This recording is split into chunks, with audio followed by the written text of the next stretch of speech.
coche, avión, tren, barco, bicicleta, pantallas. Accidentes personales, que pueden ser industriales, domésticos, laborales o de ocio. Combate o exposición a zonas de guerra, que puede ser como de las fuerzas militares o también puede ser como civil.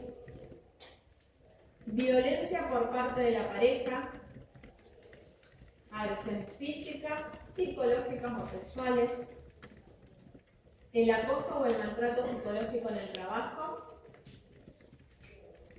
el bullying, el acoso escolar también puede ser un acontecimiento potencialmente traumático. El bullying no solo se da en la escuela primaria, secundaria, sino también puede ser en la formación profesional en la universidad. Violencia sexual, que puede ser por acoso, por violación o por un ataque sexual o un abuso. La violencia física, que puede ser por un asalto, que puede ser por un robo, por ejemplo, el maltrato y ataques que se pueden dar en la vía pública. Los actos terroristas o de tortura,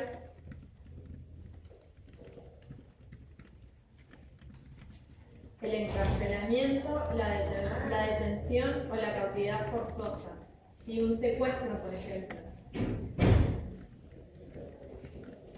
La muerte accidental o violenta de una persona o de un ser querido.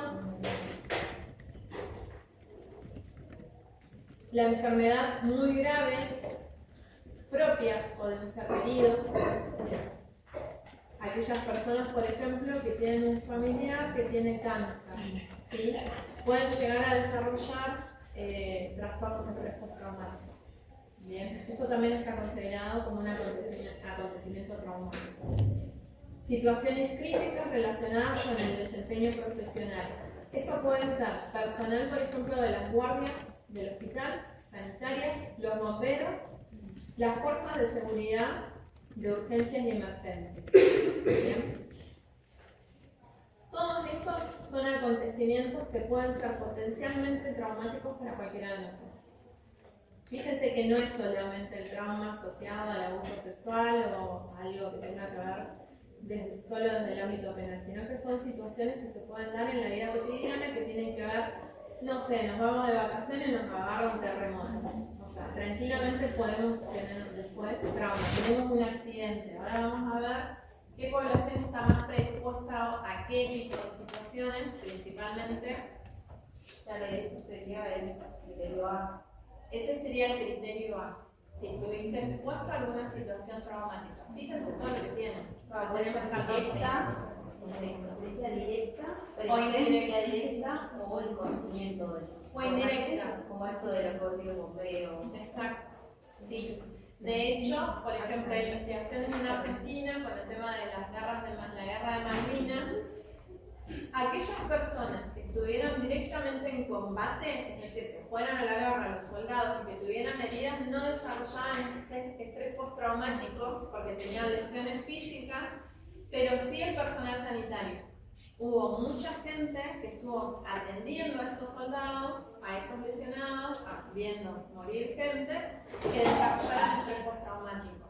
Entonces, es mucho más probable que desarrollen las víctimas sobrevivientes o los cuidadores de estrés postraumático que la persona que está padeciendo esa situación. Sobre todo si hay lesiones físicas. Cuando hay lesiones físicas, y acá me voy a ir a Freud, que a mí me parece que es la mejor forma de explicarlo, cuando hay lesiones físicas, nosotros nos podemos representar, podemos tramitar, podemos elaborar el dolor. En cambio, cuando no la hay, queda esa energía en el psiquismo y se puede disparar en cualquier lado. ¿Sí? Puede ir a una representación emocional, puede quedar escindida y dando vuelta y nos empezamos a sentir mal, tristes, no sé qué, y no sabemos ni siquiera de dónde viene. ¿Sí? Vos le preguntás a la persona y te dice, no sé por qué, pero sí que puede tener esta situación. Lo puede decir, yo antes era así, después era así. ¿Sí? Se nota el cambio. Lo que tiene que hacer el trauma es modificar la vida de la persona en una o más esferas de la vida. ¿Bien? Siempre acuérdense de eso. ¿Qué tienen en común estas 14 situaciones? El grado de exposición en mayor a menor medida. Si es víctima o superviviente, Si es testigo presencial con implicación personal, es decir, si le pasa, por ejemplo, al hijo de esa persona. Si es testigo presencial sin implicación personal, estoy por la calle y veo un accidente de tránsito donde hay un choque con múltiples heridos. A mí no me pasó nada, pero lo veo. Y el conocimiento de terceros, es decir, saber qué le pasó a alguien con el que nosotros tenemos algún vínculo o algún, no sé, un amigo lejano o algún familiar lejano. La intensidad a la exposición tiene que ser repetida y extrema.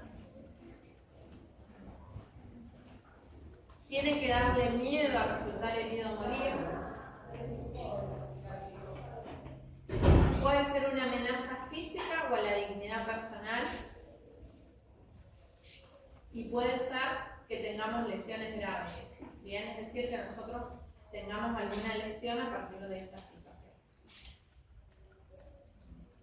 La severidad se determina si el trauma o el acontecimiento traumático es crónico. Puede ser con efecto retardado. ¿Alguna vez escucharon el TEP con efecto retardado? Bueno, son situaciones donde, por ejemplo, una persona veo esto que yo les digo, ve el accidente, sigue con su vida normal y de repente empieza a tener miedo a salir. Pasan los años y empieza a tener miedo a salir a la calle. Y en su vida no hay un evento que vos puedas identificar, excepto haber visto ese accidente. Eso es efecto retardado, es decir, la persona tiene recursos, pero en algún momento esto emerge en el psiquismo y empieza a generar síntomas. ¿Se entiende? Eso sería con efecto retardado. Y después, bajo con recuperación. Y hay gente que tiene resiliencia, es decir, que tiene capacidad, recursos cognitivos, llamamos actuales, que tiene algunos factores protectores que le ayudan a dar respuesta a esa situación y elaborarla o tramitarla de una manera mucho más rápida.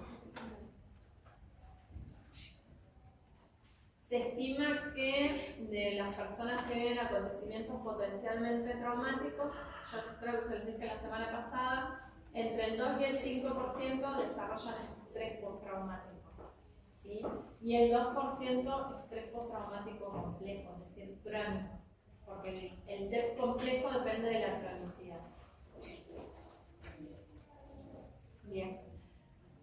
Hay diferentes tipos de trauma. Tenemos el trauma tipo 1, si es que se dio un solo episodio, que nos pasó una sola vez eso. El trauma tipo 2 es cuando hay episodios similares que se repiten, pero que en algún momento se cortan, es decir, dejan de suceder. Y el 3, que se asocia más con el TEP complejo, son episodios similares repetidos que continúan en el tiempo. ¿Sí? Eso sería lo más crónico.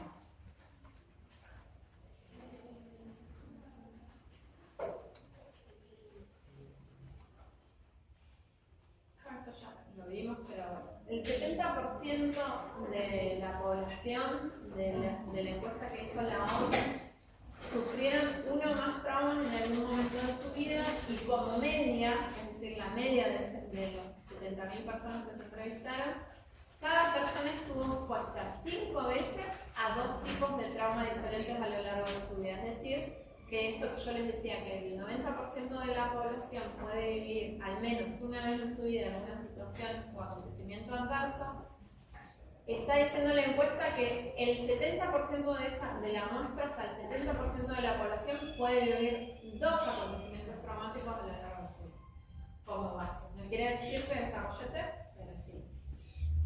Los traumas más comunes entre la población general son ser testigos de traumas que le ocurren a seres queridos, accidentes de tráfico y muertes inesperadas de un ser querido. Perdón, eso lo están leyendo de... No. Un poco Los traumas cuya sintomatología es más persistente en el tiempo son, y acá viene lo importante, porque es donde el ámbito forense mayor injerencia tiene, los relacionados con la violencia física, es decir, violencia contra la pareja, y los relacionados con violencia sexual en la pareja. ¿Bien? tanto violencia física como violencia sexual en la pareja pueden desarrollar trastorno de estrés postraumático.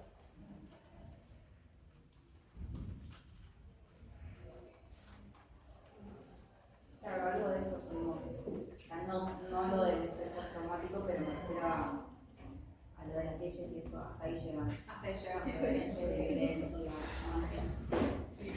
Sí, las leyes de familia, sí, entonces llaman por el cielo. No, las de violencia. Violencia.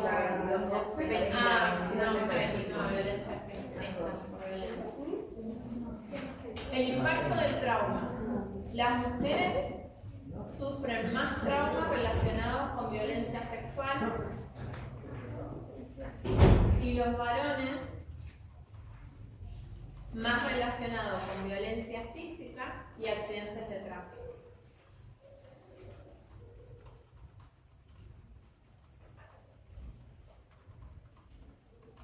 Las personas que están expuestas a traumas, esto que yo les decía la semana anterior, en edades tempranas, tienen más riesgo de sufrir traumas subsecuentes, es decir, otro tipo de traumas asociados a esto.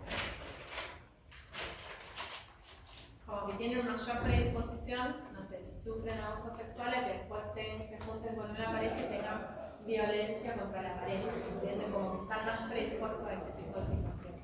Es común, profe, que aparezca, por ejemplo, maltrato en la infancia y después tienen parejas que también maltratan.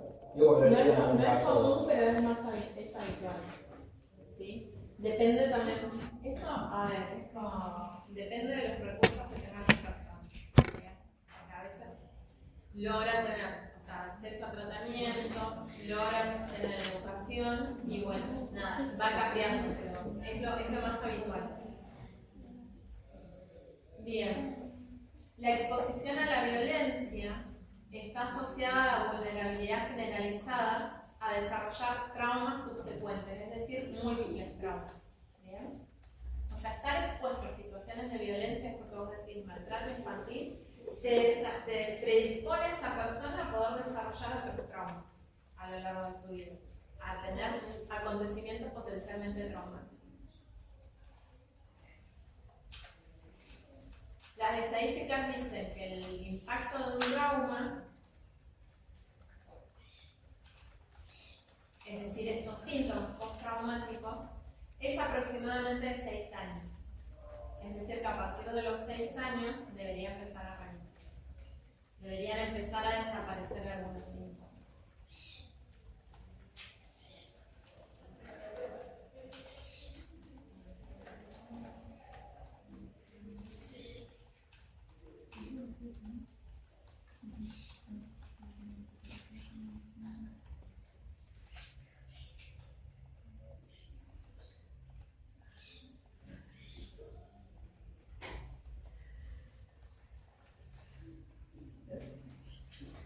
¿Hay algún tipo de información de todos los que vimos que les interese más saber las estadísticas? Tengo todo, pero no les voy a dar todo.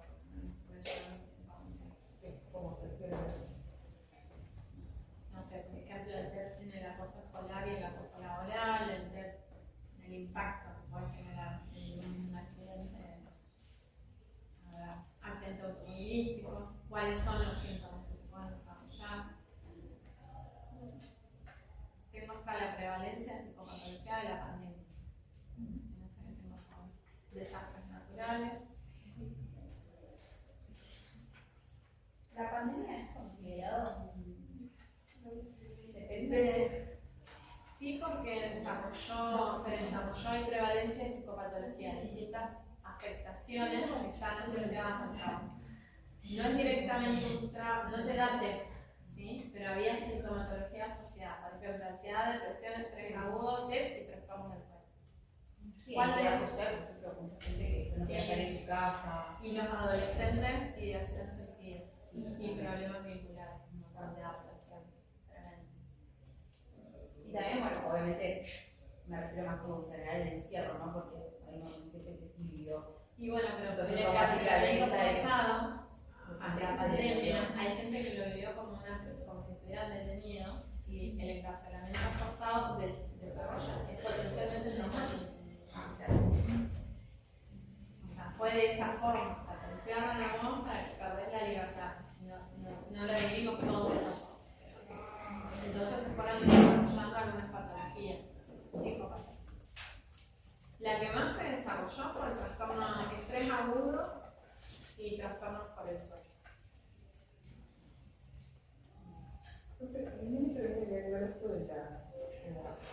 la probabilidad de volver a ser trauma de las personas que sufrieron la violencia. Como que, o sea, a nivel psíquico. Es a nivel psíquico. Es como decir, a ver, te lo voy a explicar si, ¿viste? Pero no me acuerdo si lo pensé, que se rompe, o sea, el trauma es como si se rompiera un vidrio. Se rompe el vidrio, se frisa. ¿Sí? Vos vas a seguir viviendo por la vida, vas a ir pasando situaciones y puede haber alguna situación que te impacte, ¿sí? No sé, por ejemplo, negligencia infantil. ¿Sí? La persona queda vulnerable y en algún momento y después se junta con una pareja, no con todos, tiene una pareja que está bien, se separa, va con otra y la golpea. El vidrio se va a volver a cruzar, pero el vidrio ya está cruzado.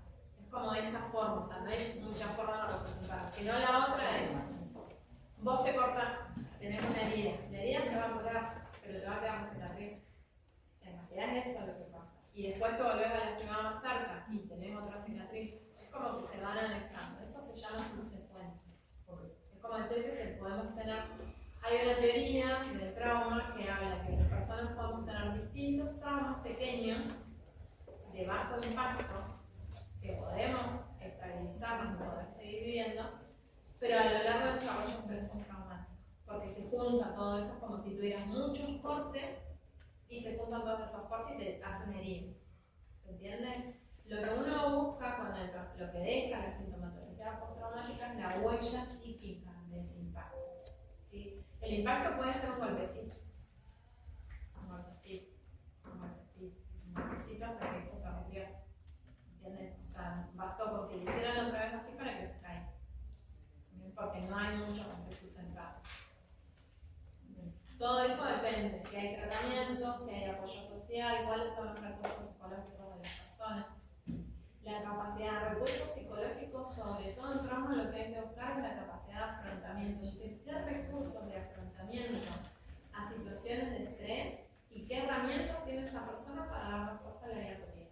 Esos son factores modales. Exacto, es cómo se va a adaptar a la situación, cómo se va a poder readaptar a la situación.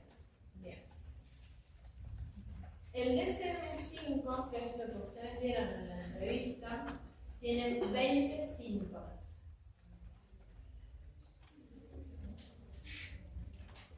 Los síntomas de intrusión son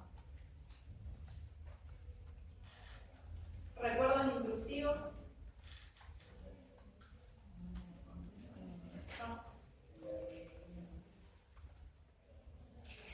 que pueden ser recuerdos angustiantes recurrentes, involuntarios e intrusivos,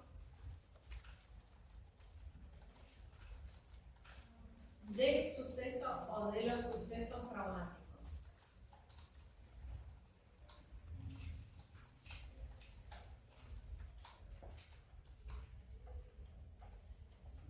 Reacciones disociativas.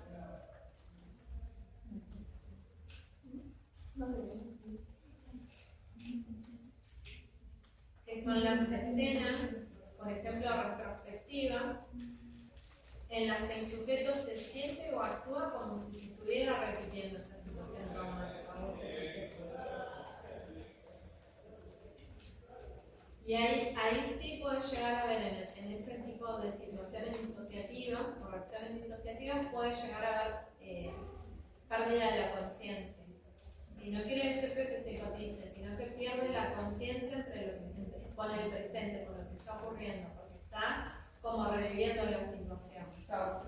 Como si le estuviera pasando, tal cual. Pesadillas relacionadas con el trauma.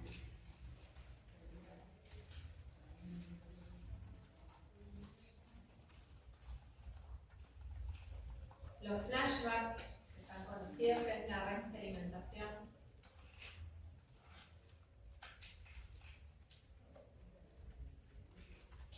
El malestar intenso ante la exposición de una situación traumática o un acontecimiento traumático. Reacciones fisiológicas intensas. ¿Pero te dijo flashback? Sí, reexperimentación. ¿Son lo mismo? Ah. Y después, Malestar intenso ante la exposición.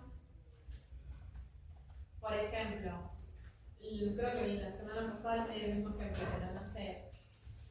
Yo tuve un caso donde la chica escuchaba las motos y le empezaban a dar reacción, o sea, empezaba a experimentar como que estaba viniendo la persona que le había disparado y como que nada, empezaba a tener esto, flashbacks, es como que pensaba que le estaba pasando otra vez, experimentaba, y además reacciones fisiológicas. Empezaba a tener palpitaciones, sudoración. Entonces, ahí tenés una instrucción clara, ¿se entiende? O sea, ante un evento, que es el malestar intenso ante la exposición de algo que le recuerda al trauma, así que lo asocie. Otra se movía a la cortina de la casa y pensaba que estaban entrando la persona que la había intentado matar. Entonces, eso le generaba que lo asocie a esa reacción. A veces, para el que no le ha pasado alguna situación traumática de tan alto impacto, es difícil entenderlo, pero eso ocurre. De hecho, hay gente hasta que evita, ahora vamos a los síntomas de evitación, que evita y empieza a perder el contacto social porque todo lo puede asociar o le da miedo que algo le recuerde y tenga que reexperimentar, entonces empieza a evitar. Los síntomas de evitación en población que ha tenido situaciones potencialmente traumáticas suelen ser muy altos, muy altos. Casi el 90% de la población que ha vivenciado situaciones potencialmente traumáticas desarrolla evitación. Y lo que hace eso es tapar todo el resto de los síntomas. Por eso es tan difícil el trabajo con el trauma. Claro, porque capaz que no tiene Te nada. da un montón de evitación y no tiene ansiedad, no tiene depresión, no tiene otra cosa. Entonces te quiero ver ahí, cómo hacer para decir, bueno, y esto, cómo. Entonces no desarrolla flashbacks, porque no hay intrusión. Como evita todo, no hay posibilidades. Es interesante. Bueno, evitación puede ser interna o externa. Interna quiere decir que estar pensando con cosas asociadas, y externa, salir a la calle, por ejemplo.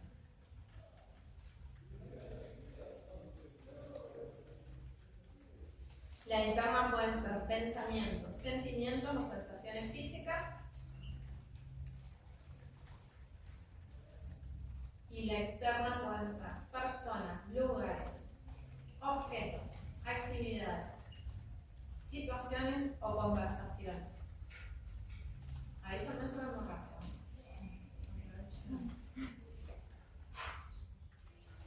Igual eso sí es cuando vamos viendo de establecer una sociedad. Hay cosas que están en el DSM y otras que le estoy agregando en el DSM-11. Ah, ok. Profe, en externos tipo Que la personas diferencia entre el DSM-5 y el CI-11 que el CI-11 solo tiene 6 síntomas para el diagnóstico de TEA. Sí, personas, lugares, objetos. actividades, situaciones o conversaciones. Objetos, actividades, situaciones o conversaciones. Y la interna, Ustedes se tienen que basar en el DSM. La recuerdo también. Todo lo que tenga que ver con la persona, o sea, con el entorno de la persona. El entorno de la persona. La otra es, los otros síntomas son las alteraciones negativas cognitivas y Serían otro grupo otro grupo de síntomas. Y del estado de ánimo. Alteraciones negativas cognitivas y del estado de ánimo.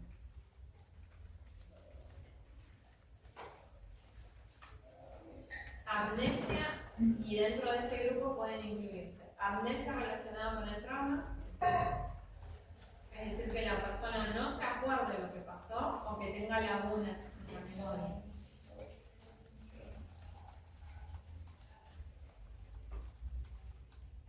Creencias negativas de uno mismo, de los demás y del mundo.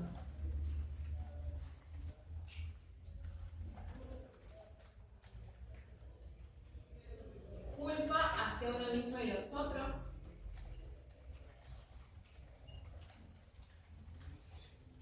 Emociones negativas persistentes. Esto que yo les decía el otro día, el tiempo, sentirse infelices todo el tiempo.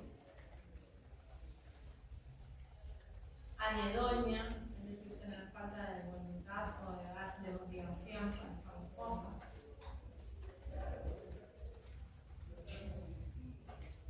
Desapego, está dentro de las alteraciones negativas cognitivas. Incapacidad para sentir emociones positivas.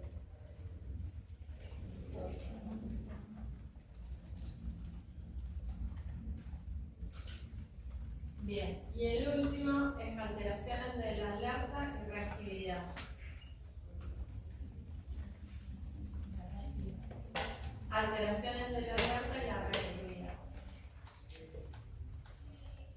Dentro de estos síntomas podemos encontrar el enojo, la ira, la irritabilidad, la hipervigilancia. Y acá voy a hacer una aclaración, no como un trastorno, ¿sí?, de paranoia, sino como síntomas de hipervigilancia. ¿Saben la diferencia? ¿Saben? ¿No saben? No, mejor explicar.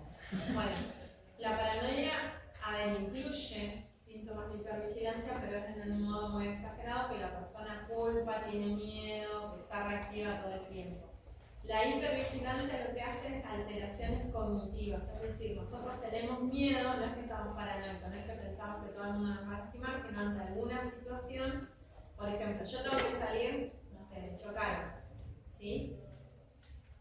Cuando yo tengo que salir a manejar, se me empieza a hiperactivar todo, empiezo. Y ahora me van a volver a chocar, y ahora que voy a hacer. Cuando paso por ese lugar, ¿sí?, es como que estoy hiperalerta, quiere decir, estoy más atenta, empiezo a tener como más atención al momento de la situación. Esa es la diferencia, ¿bien? Y hay que tener mucho cuidado con la hipervigilancia porque suele ser un síntoma que está asociado a casi todo el comportamiento adverso en el trabajo. Claro. Claro, de hecho cualquier situación doméstica incluso Exacto. hace que se produzca una evitación permanente. Exacto. Estar en estado de alerta, lo que la diferencia es eso, que estás en estado de alerta permanente. Exacto. Si estás como esperando atento y percibiendo que en cualquier momento puede pasar algo. Eso sería. O sea, es la amenaza del mundo por el mundo. ¿Bien? Esa sería como la traducción más exacta. Respuestas de sobresalto exageradas. Problemas de concentración. Alteraciones del sueño. Y además, comportamiento imprudente y autodestructivo. Comportamiento imprudente podría ser manejar a altas velocidades, en la ruta, por ejemplo, no respetar los semáforos. Autodestructivo podría ser consumo, sí. Puede ser para dejar de sentir todas estas emociones y tratar de buscar algo más gratificante, que no ocurre igual con el consumo, pero puede ser consumo de sustancias, puede ser consumo de alcohol o consumo de sustancias medicadas, benzodiazepinas. Siempre hay que preguntar eso, porque es una forma de apagar el sistema. ¿Sí? Siempre estén atentos a eso. Puede haber gente que estén tomando esa medicación que sea por prescripción médica, puede ser que no sea por prescripción médica. También puede ser la promiscuidad sexual.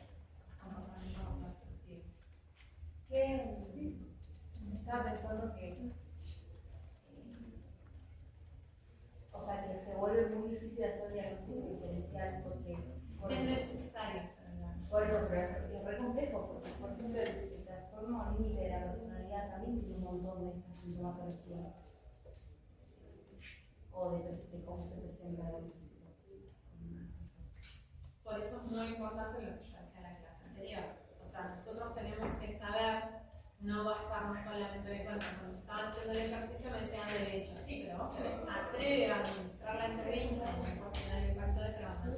Vos hacés la entrevista semiestructurada, la EPF, o la entrevista clínica, y uno tiene que indagar, a a ver qué traumas, qué situaciones adversas tuvo esa persona. O sea, yo si tuviera que trabajar en la clínica hoy, después de hoy, el diario del lunes, pero bueno, se lo doy a ustedes el lunes, yo metería a ver estas situaciones adversas en algún momento de la entrevista clínica para ver si la persona pasó por algo de eso. Y van a ver cómo puede llegar a cambiar mucho el tratamiento. Es fundamental saber si la persona vivió una situación adversa, porque eso te va a determinar a vos la posibilidad de trabajo o no, o por dónde vas a tener que empezar para trabajar. ¿Se entiende? Porque si por ahí vos la ves y decís, ay, es re, están todo el tiempo en hiperalerta, es hipervigilante, no sé qué, y resulta que empezás a indagar un poquito más y no sé, la acusaron desde los 6 a los 8 años, le hicieron bullying en la escuela, le pegó la pareja, o sea, empezás a sumar y obvio, yo también estaría en hiperalerta. O sea, cualquiera de nosotros es una reacción esperable y normal. ¿Entiendes? Para situaciones adversas. Y en el caso de Y el tema del trastorno límite de personalidad es muy importante poder saber el diagnóstico diferencial, porque hay mucha confusión de estrés postraumático con esa sintomatología. Lo mismo que la depresión y ansiedad. Depresión y ansiedad son síntomas asociados al trauma, pero no son estrés postraumático. ¿Sí? Porque nosotros estamos acostumbrados, bueno, vamos a buscar estrés postraumático. Sus compañeros que están terminando ya el seminario hicieron una investigación, hicieron una investigación con la población con el cuestionario de impacto del trauma. Y solamente 4 de los 40 casos que relevaron en un año cumplieron con el criterio de estrés postraumático en el ámbito forense. O sea, no es habitual, chicos, estrés postraumático, no es lo esperable. Hay un montón de otras sintomatologías asociadas al trauma. Eso no quiere decir que no tenga trauma la persona, ¿se entiende? Entonces, no es tan habitual encontrar trastorno de estrés postraumático. Y ni hablar del trastorno de estrés postraumático completo. O sea, no es lo esperable. Y eso te iba a preguntar, en el caso que teníamos, no sé si lo vamos a leer o algo, pero Vamos a ver acá. no digo que porque a mí me hizo ruido como pensar si cumple los criterios o no, y que si hay que considerar siempre que sea en el último mes en base al DSM. Por eso esto que me decís, puede haber trauma, pero no necesariamente. O sea, ¿puede haber trastorno de estrés traumático aunque haya pasado hace mucho? No. Retardado, con efectos retardados se llama. Sí. Eso se llama con efectos retardados. El caso es un caso como súper heavy. Está bueno para ver que en realidad la población con la que nos estamos encontrando está así, altamente vulnerable. Para nada. ¿Quieren verlo con el caso? ¿Quién quiere? Leer un poco del caso. Dale, no es cortito. Había quedado muy largo por el espacio, pero. Era más que por los certificados de Sí. ¿Quién quiere leerlo?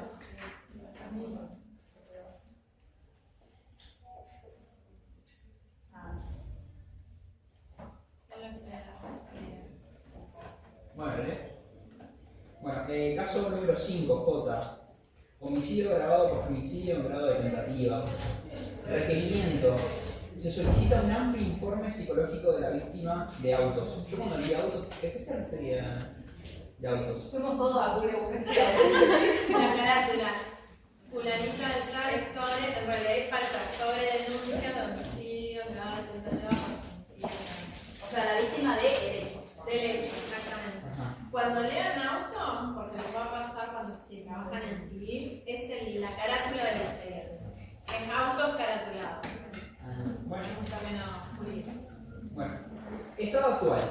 Se presentó acompañada por personal del centro de atención a la víctima y un familiar.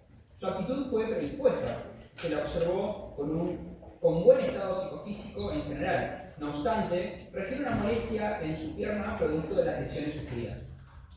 La señora J tiene 30 años, nacida el X de mayo de estado civil soltera y con estudios secundarios completos, empleada pública. Es la tercera hija M y H. Su madre es cuidadora de niños y su padre, alcohólico, falleció. Tiene 3 hermanos y una hermana mayor por vía materna. De sus vínculos amorosos refiere una relación albañil durante 10 años y con un hijo en común. Eso que está ahí en nuestro paréntesis es la edad de la Que nació prematuro. Por diversas situaciones de violencia por parte del señor A, decidió dar fin a la relación con la denuncia correspondiente, existiendo a la fecha prohibición de acercamiento. Luego tuvo una relación durante un año con el señor F, a la que calificó como buena y sana. Por último, estuvo en un vínculo de menos de un año con el acusado, manifestando que el vínculo iba bien hasta que se mudaron a la casa de este con su hijo, donde él empezó a manifestar conductas de agresión y celos, justificando la peritada accionar en el consumo problemático del acusado. Cursó estudios primarios y secundarios sin dificultades académicas y en ambos casos fue abanderada. Luego inició estudios terciarios para ser docente en nivel inicial que abandonó. Realizó cursos en computación, en paquete Office y Tango Gestión. Se inició laboralmente a los 14 años en una despensa y ocasionalmente era niñera. Trabajó en un kiosco y luego inició en las temporadas como cuidadora en complejo y en un complejo. Lo que pasa es que no tuve que checar un montón de información para que no se sepa que en un complejo de cabañas. Bien. Y en simultáneo en el área de limpieza de una empresa. Posteriormente, desde hace unos años es auxiliar de servicio y en simultáneo realiza portera de una escuela. Eso es auxiliar de servicio. Bien. Y en simultáneo realiza tareas de limpieza y cocina. Al momento de la evaluación se encontraba con licencia médica laboral por los hechos que se investigan. Niega consumo de alcohol y sustancias psicoactivas. En sus antecedentes médicos relevantes surge una operación en la pierna por una quebradura y cuadros de migrañas desde su adolescencia. Asistió a tratamiento psicoterapéutico durante al menos de un año a la salita de su barrio cuando era adolescente. Posteriormente, a raíz de la denuncia contra el padre de su hijo, asistió a grupos de violencia para mujeres y actualmente tiene encuentros semanales con la psicóloga y trabajadora social del centro de salud cercano a su domicilio. Como antecedentes relevantes surgen situaciones de ASI e historia de violencia familiar dentro de la familia de origen. O sea, abuso sexual infantil. Ok. También diversas situaciones de violencia padecida de parte de su padrastro. Operaciones practicadas y sus resultados. Se realizó un encuentro de evaluación psicológica, donde se efectuó la evaluación psicológica forense. Entrevista psicológica forense. Se administró el PAI y el cuestionario de impacto de trauma SIP. Se encontraba orientada en tiempo y espacio. Evitó expresar sus emociones, en particular con sentimientos de tristeza, aunque reconoce las diferentes emociones que atraviesa. Su lenguaje y tono de voz son adecuados, acordes con su expresión emocional. En relación con los hechos, expresó diversas situaciones de violencia por parte del acusado y su resultado es coincidente. Su relato es coincidente con lo vertido en la denuncia. Sin embargo, tiene sentimientos positivos hacia el acusado, pidiendo que se busque la forma de insertarlo en un tratamiento por adicciones. Al inventario de personalidad PEI arrojó un protocolo válido con la intención de mostrarse como una persona libre de defectos, es decir, negando o minimizando sus problemas. Tiene sentimientos de apatía e indiferencia con bajos niveles de energía. En general, sus emociones están bajo control y puede expresar adecuadamente la ira y el enojo. En sus relaciones interpersonales se muestra como una persona con capacidad de adaptarse a las diferentes situaciones sociales. No obstante, Es precavida, cautelosa, susceptible e intransigente en sus vínculos. Al cuestionario de sí arrojó un protocolo válido y consistente, con elevación de la impresión negativa, es decir, sin intención de proporcionar una distorsión particularmente negativa. Los resultados arrojan un estrés postraumático total y un deterioro en el funcionamiento extremadamente alto, igual a 90. T sería... Puntaje T, puntaje T. lo tienen acá. Sí. La mayoría de los cuestionarios dan puntaje T o en C, pero la mayoría están T, Claro, claro. que es un porcentaje. Imagínense que un T en 90 está hablando casi del 99% de elevación, de Sí, porcentaje. Sería severo el grado. Sí, es muy extremadamente alto. Bueno, algunos datos que no les puse, pero que se los voy a contar. Espero que no estén grabando, porque esto sí es información. Cuando puse ahí, cuando les achiqué esta parte de APSI, yo le vi a la hermana de ella antes. O sea, esto es un caso que me encontré con la hermana de un curso de base y probablemente lo que vos me preguntaste subsecuente. Y a partir de ahí puede pasar lo que quieras. O sea, pero puede no tener situaciones de abuso sexual, pero probablemente tanta necesidad de afecto, ¿sí?, haga que se vincule con una persona que la mata. ¿Se entiende? O tenga vínculos muy inestables, o promiscuidad sexual, intentos de suicidio. O sea, podemos encontrar ahí un potencial para que la persona se dispare a esa persona a vivir distintas situaciones adversas. Bueno, eso es más o menos el contexto. No obstante, fíjense, la chica se sobreadaptó, ¿sí? Estudió, trató de salir adelante, pero bueno, obviamente no tiene muchos referentes vinculares sanos como para poder establecer vínculos que no sean violentos y conflictivos. ¿Bien? Y ella es bastante intransigente en este sentido, de que ella piensa de esa forma y las cosas tienen que hacerse de esa forma y ser de esa forma. No hay flexibilidad en sus vínculos. Sí, aparte de esto de ser cautelosa, precavida, como es Sí, desconfianza. ¿Sí? hay mucha desconfianza, sí. El HBI está muy elevado. ¿Qué les iba a decir en este caso? Bueno, distorsiones negativas. Está dentro del puntaje normal en 81, según el CIF, no está tan elevado. Lo que se relaciona mucho es con la, vieron que yo en el país dice minimización y negación de síntomas o problemas. Bien, se relaciona mucho con eso, con esto de minimizar o tratar de negar los problemas. Por eso da distorsión negativa. Bien, Sí, no está invalidado el test. que también converge eso con el hecho de que trataba de evitar esa emoción. Exacto. Exactamente. Y además porque da mucha sintomatología postraumática, entonces también la distorsión negativa se suele notar. Bien, hay muchos síntomas. Bueno, estrés postraumático total o positivo, intrusión estaba presente, evitación estaba presente, alteraciones cognitivas y estado del ánimo estaban presentes, alteraciones de la actividad y reactividad estaban bajas en ese momento, disociación estaban bajas, estaban en un puntaje que ahí moderado a bajo.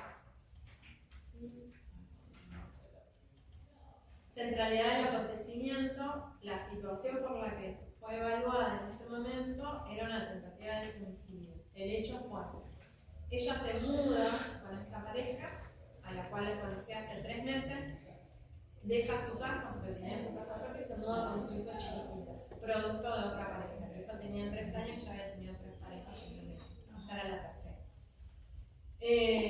Con el papá de su hijo, bueno, tenía conflictos de denuncia, violencia de género, había tenido que hacer algún tratamiento de violencia en un grupo de mujeres, y tenía un motor antipánico de esa situación.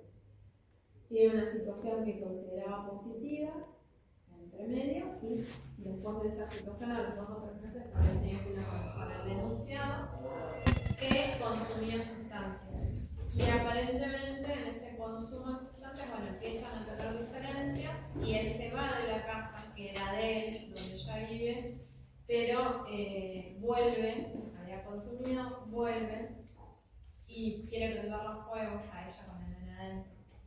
y ella trata de salir, él agarra un cuchillo, se defiende y le corta la pierna, y ahí se mete un montón de gente donde se llama a la policía por los gritos y se da toda la intervención, pero tiene una herida en la pierna bastante considerable. Eso es la situación de tentativa de femicidio, porque roció la casa y la roció todo adentro para ponerlo fuera. No alcanzó a hacerlo, porque si no, hoy estaríamos hablando de una situación de femicidio, no de una tentativa. Bueno, ella no se podía ir porque estaba esperando que le devolvieran su casa. Esa fue un poco la situación. Y ¿qué les iba a decir? Por eso la centralidad del acontecimiento está ahí, no es tan importante porque para ella en el momento de, fíjense las distorsiones, y ahí se van las distorsiones cognitivas. Ella consideraba que él podría recuperar, él no quería que vaya detenido, ella quería que se sentía un poco culpable, pero quería que le dieran tratamiento. Fíjense que está en el proceso. Ella estaba preocupada por él, más que por ella, y bueno, nada, por irse de la casa, si yo no lo voy a ver más, no lo voy a cruzar más, no me importa si va preso, yo quiero volver a mi casa, y entonces como que la centralidad del acontecimiento también está disminuida a partir de estos pensamientos que ella tenía. Pero no quiere decir que no fuera central en su vida, porque estaba con licencia médica, herida, estaba en una situación judicial. Bien. ¿Qué otra cosa? Fíjense que la ansiedad está baja, o sea, está dentro de los puntúa, pero como que hay muchos más problemas somáticos. Y los problemas somáticos asociados a la lesión. Y además porque tenía migrañas de la edad. Siempre hay que preguntar cómo esto para poder asociar. No está asociado al evento. ¿Sí? No, igual tenía también una operación previa. Sí, tenía una operación también en la pierna. Bien. Abuso de sustancias, no, correcciones, no era una persona que se hubiera querido matar, que tuviera ideación suicida, para nada, nada. Creencias negativas sobre los demás, habla sobre la desconfianza que tiene sobre los demás. Fíjese que está presente, pero no tan alta. No obstante, tenía sensaciones positivas sobre el mundo. Ella creía que iba a poder mejorar, porque ya lo hizo algunas veces. Por lo menos había podido terminar de estudiar y demás. Creencias negativas sobre uno mismo. En este caso estaba más asociado a sus vínculos de pareja. Bien, como bueno, no voy a poder tener una buena pareja, no sé establecer buenos vínculos, me voy a quedar sola toda la vida. Ese era como su mensaje. Y no obstante todo esto, teniendo que tener un funcionamiento alto. Es decir, todas sus áreas, todas las esferas de su vida estaban afectadas por esta situación. No estaba pudiendo trabajar, no estaba pudiendo estudiar, no estaba nada. Porque además ella tenía multiempleos, o sea, no solo trabajaba como auxiliar de servicios, sino que también hacía otras tareas de limpieza y demás para su bien, ese es el caso. Perfecto, que vos sabés de antes, fuera de lo que ella te dice, ¿influye cómo vos hagas un informe o lo que sea? En realidad ella me lo cuenta en la entrevista. Y ahí yo digo, es la hermana de tal. O sea, pero a mí me da para ampliar el contexto, para entender con qué me voy a encontrar. O sea, si la ¿Pero persona... a vos o en el informe lo podés poner? No. Depende. No, yo en este caso, ella me lo contó. Acá yo lo saqué, pero ella me lo contó. Ella me puso para situaciones de hace. Sí, no me dijo lo de ella. Me dijo lo de la hermana, pero no lo de ella. Yo la tengo la información, pero no la puedo poner. No. Porque es como información ampliada. Pero sí me da para pensar cómo es ella y por qué tiene tales características de personalidad, por qué me encontré con un deterioro tan alto, si tiene tantos recursos cognitivos. Recursos cognitivos tiene, ahora recursos afectivos y interpersonales no. Se tiene una deprivación. Que eso es producto de la negligencia, en la primera infancia. Siempre que se encuentran con personas con negligencia en la primera infancia, se pueden encontrar con distintos trastornos de personalidad y van a encontrar mucha sintomatología o incluso mucha sintomatología asociada. Entonces hay que preguntar. Miren que dicen que el psicoanálisis dice que nosotros hacemos tratamiento a los adultos, pero desde la infancia. No es muy distinto el trabajo. O sea, yo creo que sí, coincido con eso. Que uno tiene que ver la historia de la persona, la historia vital, para saber qué es el origen y eso te da los primeros vínculos. Y no solo el estado del psicoanálisis, sino del psicotrauma también. Es necesario saber la historia de la persona, porque los recursos se adquieren en primera instancia. Los recursos que yo hablo de afrontamiento de adaptación, los que nos dan las herramientas son nuestros padres. Lo lamento por ellos, me culpa si no me voy a pasar. O de los que cumplen esa función, pero siempre es de ellos. Sí. Y después de nosotros, si tenemos recursos para como Tachín, o sea, ella hizo todo. Yo la miraba y decía, hizo todo su esfuerzo, o sea, y no pudo salir hasta ahí, porque había cosas que no podía, o sea, hizo todo su esfuerzo cognitivo. Eso es sobre adaptarse, o sea, hacer todo el esfuerzo por no estar en el mismo nivel que su familia. Y en su familia delinque, su familia consume, todo, ella no.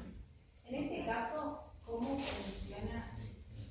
O sea, yo sé que nosotros siempre, vos lo que mencionabas, cuando uno tiene que poner lo que encontró, va más allá, digamos, pero este caso, por ejemplo, el requerimiento era tratar un informe de la víctima.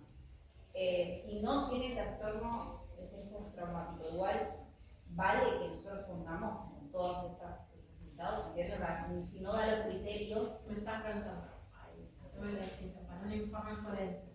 Exacto. Por ejemplo, para que se tome después decisiones acerca de para que se como para una condición o alguna cosa. Sí. Primero, en este caso, yo tendría que hacer el discernimiento, o sea, diferenciar si la sintomatología que tiene presente se corresponde con el evento, o sea, con el hecho que se está investigando, o si es multicausal. Acá es multicausal. Sí, exacto. Hay sintomatología que estaba muy presente, que era el estrés, la centralidad, el deterioro, pero yo no puedo decir que es unívoco, o sea, que se vincula únicamente con el hecho de que se esté investigando. Había otras situaciones que suman a eso. Yo puse eso. O sea, no es unívoco. O sea, como de esto que por ahí está en. Hay malestar, es concausal. Exacto. Sería exactamente eso, con causa. Había mucha intensidad, pero había síntomas que eran de toda la vida. Se aumenta la intensidad. ¿Entiendes cómo decirte? Esto que yo les decía. Yo tengo un cortecito, viene otro, me da otro cortecito, se me amplía la herida y me empieza a sangrar más. Pero la herida no me la hizo esa, se sumó a la que ya tenía. Entonces empieza a sangrar más. ¿Qué es eso? Que se supone que con tratamiento, y con el tiempo, y eso tiene que ser tanto el sexo. Esa sería una traducción física. Pero yo tengo que poner eso. También te puedo decir, no hay estrés postraumático, pero sí hay sintomatología asociada al trauma. O sea, si a mí no me diera TEP, yo puedo decir, ¿cuál es sintomatología? No sé, síntomas depresivos ansiosos, síntomas de irritación, síntomas de hipervigilancia. Bien. Puede haber la evitación no es casi el 90%. Nosotros venimos viendo como que se eleva todo el tiempo. Tenemos ese mecanismo de azúcar reflexivo, la reflexión, reprimimos el tiempo, reprimimos pensar, esa sería la traducción en lo que son los síntomas de depresión. Igual es un choque de la época, ¿no? O sea, más allá de que son de situaciones traumáticas, hay una forma, si querés, como moderna de cómo afrontar. Estamos muy mediatizados por las redes. Lamentablemente. Por eso yo odio dar una vez, no me quedo virtual, no me quedo atención, pero yo creo que el contacto humano, o sea, está comprobado que las habilidades sociales se adquieren con nosotros, y es lo que se está perdiendo. Y de hecho hay estudios muy preocupantes, no sé con qué población se van a encontrar de acá 20 años de tratamiento. Hay estudios muy preocupantes de que estamos perdiendo conexiones del prefrontal que nos costaron millones de años gracias a las pantallitas. Entonces, hay estudios en niños, en adolescentes, y estamos perdiendo las habilidades sociales, las habilidades comunicativas, estamos perdiendo esta de saludarnos, del contacto con el otro. Y el contacto con el otro es por estructura, lo necesitamos. No somos mamíferos, o sea, los mamíferos todos lo necesitan, pero el ser humano en particular necesita al otro. Eso, los bebés que murieron. No,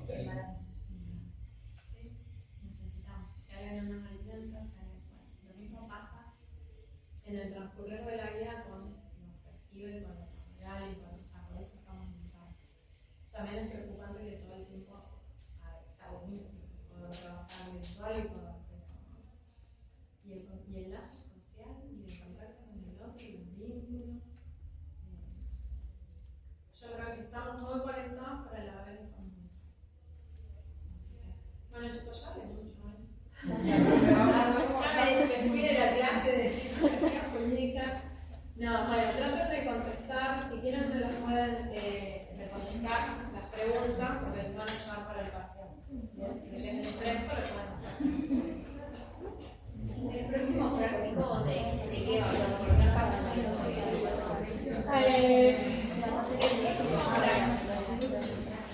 va a ser de. Les voy a dar la parte teórica, se las voy a dar virtual la semana que viene.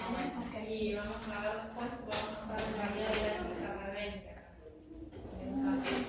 Vamos a ver lo que es valoración de riesgo. ¿Sí? Y es un práctico bastante largo, en el sentido de que les va a servir para hacer muchas cosas, porque ahí vamos a hablar sobre los diferentes tipos de juicio, vamos a hablar sobre la diferencia, casi todo lo que tenemos en ese práctico son preguntas de examen, de parcial y de final. O sea, casi me diría que eso se lo tiene que saber al 100%. Algo de ahí va a salir. Lo que son los juicios, lo que son las definiciones de violencia, violencia contra la pareja, violencia en general, los 5 factores de la violencia, ¿qué más? Los tipos de violencia, y bueno, y las guías, los diferentes guías que hay. Y cómo están constituidas esas guías de valoración. Y la diferencia entre peligrosidad y riesgo. ¿Por qué pasamos de peligrosidad y ahora trabajamos sobre la valoración de riesgo? Y creo que también está la ley 24.600, así que no sé, me parece que va a llegar más o menos 3 Igual, esperen, a confirmar la clase que viene, si es virtual o no, porque yo les decía a las chicas, vieron que puse, tenemos mesa de examen, hasta hoy no había nadie inscrito, entonces dependo de eso. Estén atentos a Petco. Si llegan a decir, si escribe gente y tengo que venir a tomar mesa de examen, les aviso, se suspende la clase. Si no, la tenemos virtual. Y perdón, el informe, era el informe que queda para después.